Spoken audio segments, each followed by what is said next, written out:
Re-bienvenue sur le show, je suis Karine Ruel et aujourd'hui, je te donne mes 3 étapes pour t'aider à sortir de la réactivité. Donc, si en ce moment, tu as l'impression d'être une poule potette, que tu cours partout, que tu as 1001 choses à faire, que tu n'arrives juste pas à finir de faire toutes les choses qui sont sur ta longue liste, et si tu rêves que tu pourrais juste te diviser en 10, me semble que tout irait tellement mieux. Mais on le sait que ça se fait pas. Fait qu'écoute, je pense qu'avec les étapes que je vais te donner, ça va vraiment t'aider à sortir de cette réactivité-là. Fait que, étape numéro 1, stop, arrête. Je sais que c'est probablement l'étape la plus difficile parce que quand on est dans cette énergie-là frénétique, où est-ce que ça bouge, où est-ce qu'on a tellement de choses à faire, on a vraiment de la difficulté à s'arrêter, ce qui fait qu'on fait des longues heures de travail, qu'on prend pas le temps de manger, qu'on prend pas le temps de s'occuper de soi, mais c'est la pire chose à faire. Parce que ce qui arrive, c'est que ton niveau d'énergie, ton niveau de concentration devient tellement bas que ça te prend plus de temps pour faire les choses. C'est comme quand ton ordinateur essaie d'en faire trop, puis qu'il surchauffe, puis qu'il rame, il rame dans le vide, mais c'est la même chose avec ton cerveau si tu prends pas le temps de prendre soin de toi, puis si tu prends pas le temps de ralentir. Fait que ça, c'est étape numéro 1. Mais je veux que ce soit pas juste ralentir, on va être spécifique ici. Je veux que tu ralentisses et je veux que tu regardes ta grande vision. Si tu es flou comme ça, puis tu es en train de faire 1001 choses, là, honnêtement, là, si tu as plus que 3 priorités en ce moment dans ton trimestre, tu n'as pas de priorité. Aussi simple que ça, OK? L'épisode pourrait finir directement là. Mais c'est vraiment ça. Donc, je veux t'inviter à regarder ta grande vision. Où est-ce que tu t'en vas? Qu'est-ce qui est vraiment important en ce moment?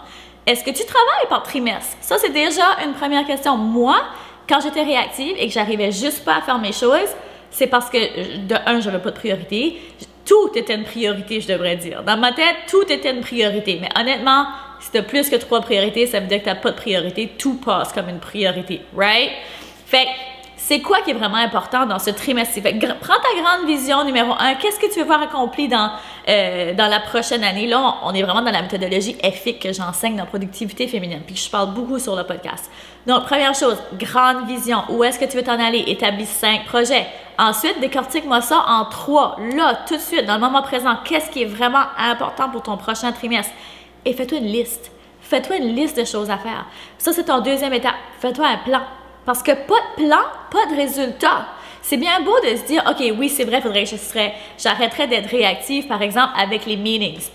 Faudrait peut-être que j'arrêterais d'être réactive sur les réseaux sociaux. Je passe mon temps à aller voir mes messages. Je réponds à mes messages n'importe quand dans la journée. Aussitôt que quelqu'un entre dans mon bureau ou qu'un employé arrive avec une demande, c'est une priorité. Ah oui, c'est vrai, j'ai oublié de travailler sur ce projet-là. Oh non, j'ai une idée, je vais commencer à travailler sur ce projet-là. Vois-tu, ça peut avoir l'air de ça un peu, sur vous d'un entrepreneur. Puis je suis certaine que tu te reconnais tout de suite quand je parle de ça. Donc, fais-toi un plan. Tu as établi tes 3 priorités du moment. Qu'est-ce qu'il y a à faire exactement? Et décortique ça, OK? Fais-toi des listes de semaines et ensuite décortique ça en jours. C'est certain que c'est beaucoup plus facile avec le planificateur parce que tout est déjà fait pour toi. Tu as juste à fill in the blank, si tu veux. Mais reste que garde cette méthodologie-là en tête et tu peux déjà l'appliquer là, tout de suite. Fait que, fais-toi un plan clair. Puis troisième étape, ben, identifie les obstacles qui peuvent se présenter. Puis, je veux que tu les neutralises. Fait que quand on parle d'obstacles ici, souvent les obstacles, ça ressemble un peu à des meetings, par exemple. Est-ce que tu passes ton temps en meetings? Moi, je le dis souvent à mes clients, si vous avez plus que un meeting avec votre équipe par semaine, vous avez trop de meetings. Moi, je vois mon équipe aux 2 semaines. On se parle régulièrement sur Twist et tout ça, mais je réponds à mes messages sur Twist 1 fois par jour. That's it. Et on a des meetings d'équipe aux 2 semaines. Et c'est suffisant. C'est suffisant. Les gens sont super indépendants, ils savent où est-ce qu'ils s'en vont, ils savent ce qu'il y a à faire. C'est certain que c'est des questions, là, on peut passer par Twist, que là, j'ai un moment défini où est-ce que je vais aller répondre. Je passe pas mon temps à aller regarder sur Twist. Même chose avec votre boîte de courriel. Je passe pas mon temps à répondre à mes courriels. Ça, c'est être réactif. Puis même chose pour les réseaux sociaux. Je passe pas mon temps à aller regarder mes messages sur mes réseaux sociaux. Ce sont souvent là, les 3 sphères qui sont le plus énergivores puis qu'on réalise pas parce que ça fait partie de notre quotidien puis on a pris cette habitude-là. Mais mon Dieu que c'est néfaste et c'est tellement mauvais pour la proactivité. Fait que si tu es capable de revoir ta vision, de commencer à travailler par trimestre, de te faire un plan, puis d'identifier quels sont les obstacles, OK, on en a nommé un, mais il y en a d'autres des obstacles. Un autre obstacle, souvent, ça s'appelle la nutrition. Oui, parce qu'on ne se prend pas le temps de se nourrir ou on mange n'importe quoi. Mais ça, automatiquement, ça affecte notre énergie aussi.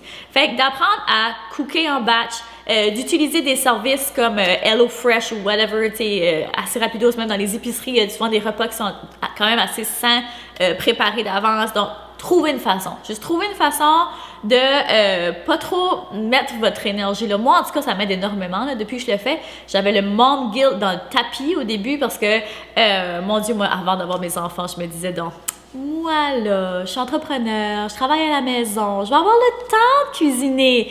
Puis je faisais toutes les purées de ma première, toutes les petites purées bio, tout était dans les petits pots, mon Dieu, mon Dieu, mon Dieu. Mais là, à mesure que la business grandit, que les enfants grandissent, que la famille s'agrandit, quand j'en ai eu une deuxième, là, je réalisais que, oh, OK, là, j'ai plus autant de temps parce que là, tout d'un coup, il y en a une qui a pogné la grippe. Il y en a une qui fait de la fièvre. J'ai pas dormi cette nuit. Tu sais, il y a comme 1001 choses. OK, si t'es une maman-preneur, tu me comprends, OK? Fait que si tu as ce guilt-là avec la nourriture, trouve des façons. Peut-être le dimanche, moi, ce que je fais, des fois, moi, on va faire l'épicerie. On coupe nos légumes, c'est des petites choses simples. Coupe tes légumes, définis ce que tu vas manger dans la semaine. Encore une fois, fais-toi un plan. C'est pas plaisant, peut-être t'as pas envie de faire ça dimanche, mais regarde, ça prend pas tant de temps que ça, 15-20 minutes, c'est réglé pour le reste de la semaine. Au pire, utilise des services aussi, comme je disais, HelloFresh ou peu importe, directement ton épicerie locale que tu peux encourager aussi, qui ont des plats. Trouve une façon. Trouve une façon parce que ça vient, c'est un rôle dans la réactivité. C'est un rôle. Puis l'autre chose aussi, c'est ta routine de soins personnels. C'est une des premières choses qui prend le bord quand on est dans la réactivité, quand on a l'impression d'être une poule peut-être qui court partout. La dernière chose à laquelle on a envie de mettre notre horaire, c'est de prendre soin de soi, c'est d'aller au gym. Mais encore une fois, c'est une erreur parce que ça joue sur notre niveau d'énergie. Le momentum de ton entreprise passe par ton momentum personnel, je le dis tellement souvent. Fait que je vais faire un autre épisode directement sur ce sujet-là aussi, sur ma daily routine, ma routine quotidienne. Peut-être que ça va t'aider ou trouver comment toi, tu pourrais peut-être améliorer ta routine. Puis en tout cas, j'espère que ça va t'aider. C'est une question qui m'a été demandée. Celle-ci aussi, c'est une question qui m'a été demandée sur Instagram. S'il y a des sujets que tu aimerais dont je parle, ne te gêne pas. Écris-moi directement dans les commentaires de la vidéo. Directement aussi, si tu me laisses une review sur iTunes, je les lis. Je lis chacune des reviews et ça m'a fait tellement plaisir. Et ça m'éclaire sur les sujets que vous aimez, les invités que vous aimez, mais aussi sur la qualité du podcast. Donc, ça m'aide énormément. Fait que merci de laisser ces reviews-là. Si tu as aimé l'épisode aujourd'hui, je t'invite à le partager. Et sur ce, suis ces 3 petites étapes-là. C'est pas grand-chose. Et surtout, oublie pas que si tu as plus que 3 priorités, tu n'as pas de priorité. Donc, merci d'avoir été là. Merci de m'avoir écouté. Et sur ce, continue de briller et de prendre de l'altitude. Car le monde a besoin de ce don que seulement toi détiens. Gros bisous. À la semaine prochaine.